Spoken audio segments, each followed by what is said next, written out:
So here's a good train one. So he will drop in that order, wait for the pod to come in. It's an animation that takes up time. Gets wrapped, gets attacked. So he takes the artillery.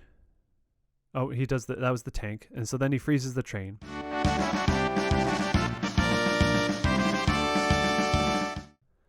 All right, hello everyone. This is Toben, one half of SuperComboTech, and today I'm going to be looking at some speedruns. Well, actually just one speedrun. So I'm going to watch Roose's GDQ speedrun of Into the Breach, since Alex and I had been playing Into the Breach throughout the month. I thought it'd be interesting to look at some techniques and strategies that go into the decisions of speedrunning.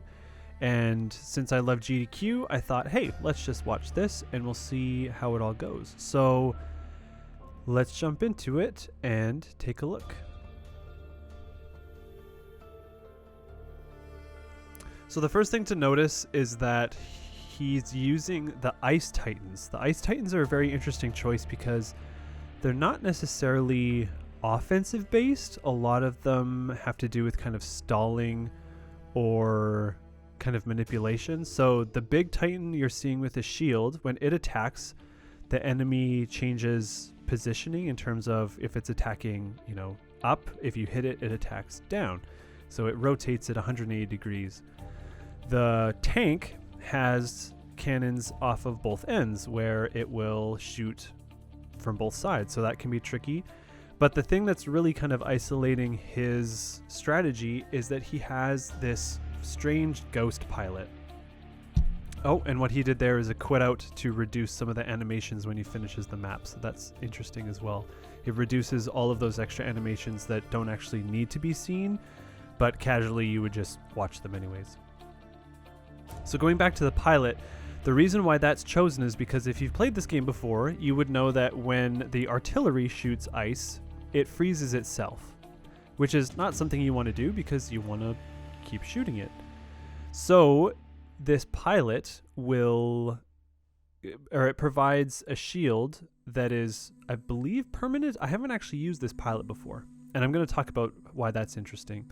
So you notice it's a green shield where other enemies or cities or things like that will have blue shields.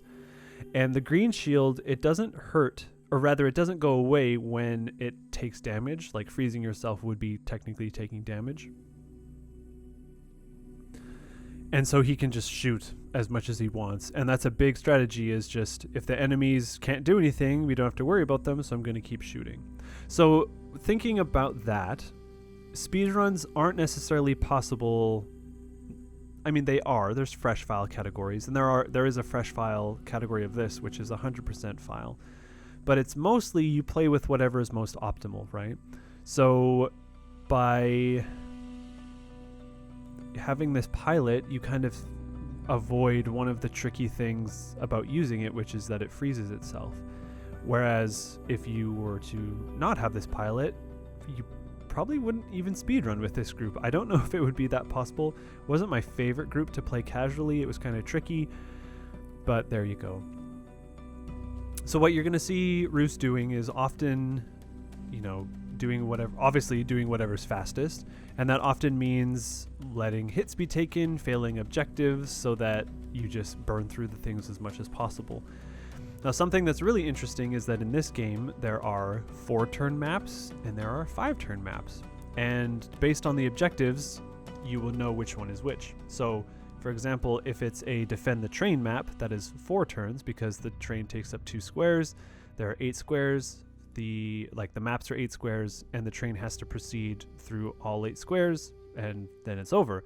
But what he does, and I think I missed it, is that he freezes the train with the ice, and therefore it doesn't move, and you wait for the 4 turns to burn down. So this is another one that's 4. It'll drop away, and it's a really simple map because if you can manipulate where the spawns come up, you sit on the spawns, you let the spawns drop off. You're not really even fighting enemies. It's just a really quick clear. And because the one's floating, he doesn't have to move it because it won't drop. So you save that extra little bit of animation. All right, so he I believe is almost done his first island. There are different categories of speedruns for this. So there are 3 islands, 2 islands, 4 islands, full clear. And then from there, and by full clear, I mean 100%. And then from there, it all breaks down into different squads. So you can go to speedrun.com and look up Into the Breach, and you'll see tons of different categories because you have to use the Rift Walkers and the Flame Behemoths and the Ice Titans and the Steel Jakuta and all that stuff. And it's all a different category. And it's really fascinating to watch. So, yeah, again, freeze what's there. Don't worry about the objectives because you don't really need the points. And I don't know if he even buys anything at the end here. Spend reputation. Okay, so he buys a core.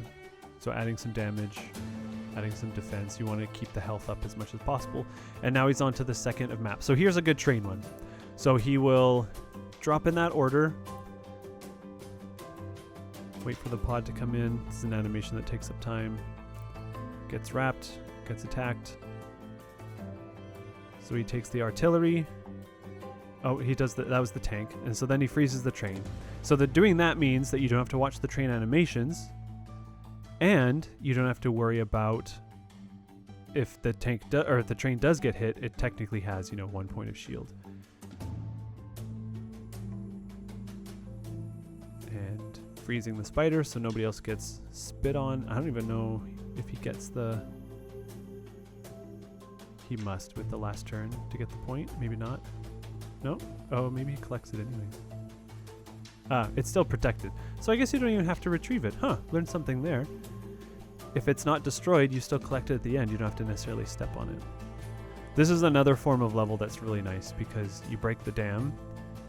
And by doing so, a lot of these ground walkers, the spiders and stuff, will die. And then you have a way to easily take them out because they drown in water. Vec, I saw a chat box come up or something that's like, Vecs are not floatable, submersible. I think it was submersible, so it'll be dead before it reaches the bottom.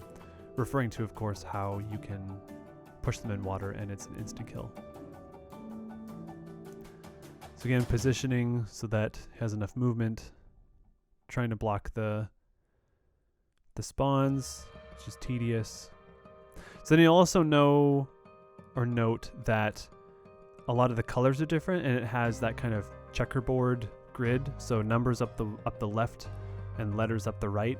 It's just a different way to think about things to differentiate them. But then, different targeting things will be different colors. So the targets in this are purple. So sometimes speedrunners use mods to add in readability or quality of life things just so they're not looking at the same colors all the time. So 2 more maps. So picking whatever's fastest. It's a 5-turn map. See if he protects the tanks because he doesn't need it. He has full health.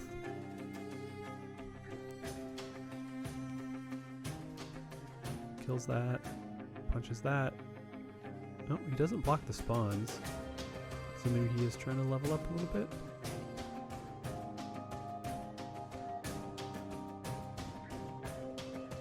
Oh, kills 1 tank.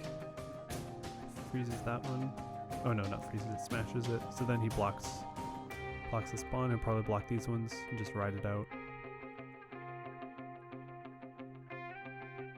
And the shield comes back. So even if you do block, the shield will come back afterwards. So that's a huge boon for making that artillery that much more viable. So this is just a simple 5 turns, don't take grid damage, and then they'll be off to the boss. So he upgraded the tank unit to do 1 more damage because most things you're going to kill in 2 hits, for the most part. It'll be the bosses, but then you just freeze the bosses. So that one gets hit. Freeze that, probably just so you don't have to watch the animation. Block all the spawns, and that's it. So it's an interesting trade-off. The more you play of this game, obviously you're going to learn more techniques and how everything goes. But the first time that I played it, or that I play Into the Breach, I wanted to make sure that everything was dead. I didn't want anything to keep living. And the easiest way to do that is not by increasing your damage, but instead by not letting enemies spawn. So if enemies aren't on the map, you don't have to kill them, and you don't get an enemy phase even, really. There's nothing for them to do. Like, so even there, just freeze the boss, block, and there you go. So you don't have to let them do anything by just preventing them from even showing up, and you just blaze right through it really quickly.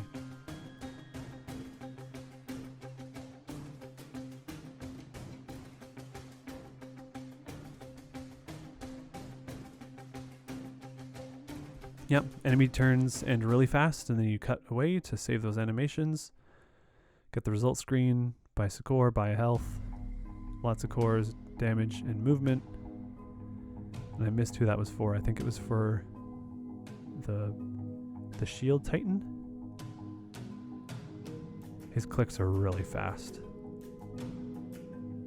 So the pylons come down. So all those animations, right, those take time. So if there's ways for those to be skipped, then that's a better way of doing things.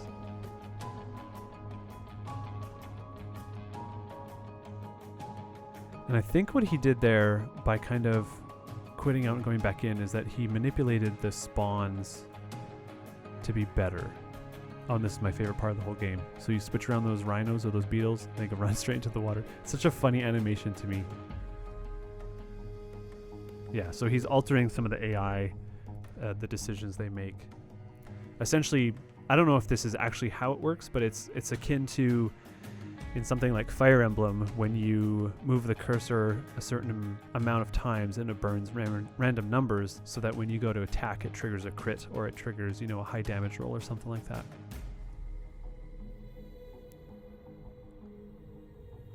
Freeze the boss.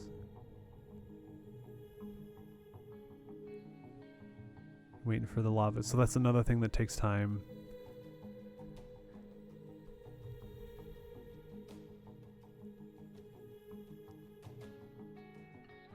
Freeze it, and that's it.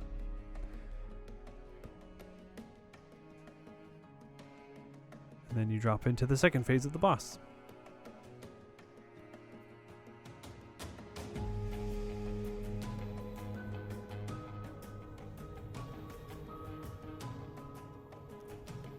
So the second boss phase is really interesting, or like boss stage, I guess, is really interesting because you're doing the same thing over again, but there is an added difficulty, which are the scions that come in.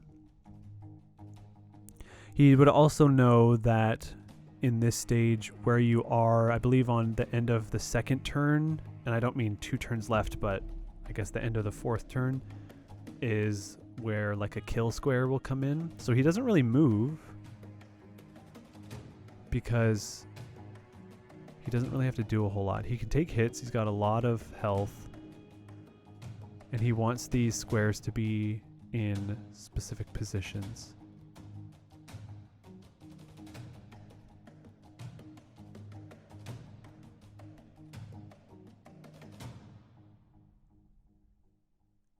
At least for that one. So the scion came up, he killed it.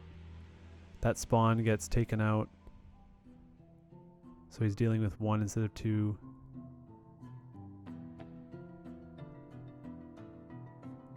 Freeze that one. Probably jump on a thing.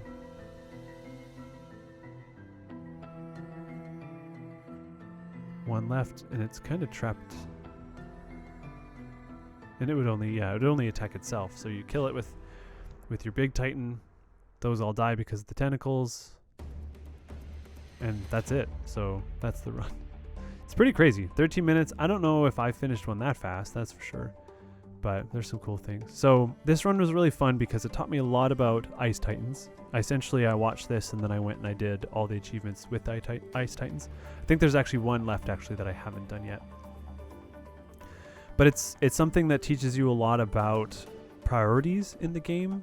I don't worry about doing the big kind of high vec ones. The extra point or bonus isn't worth it in my opinion.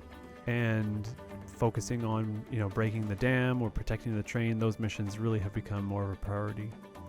So it's a fun run, it's a fun game, and if you're looking for more speedruns to watch, definitely check out speedrun.com, search Into the Breach, and there's a pile of videos that you can watch to learn more about. Definitely check out the 100% ones to see how they do all of that stuff and what squads they put together for custom and random.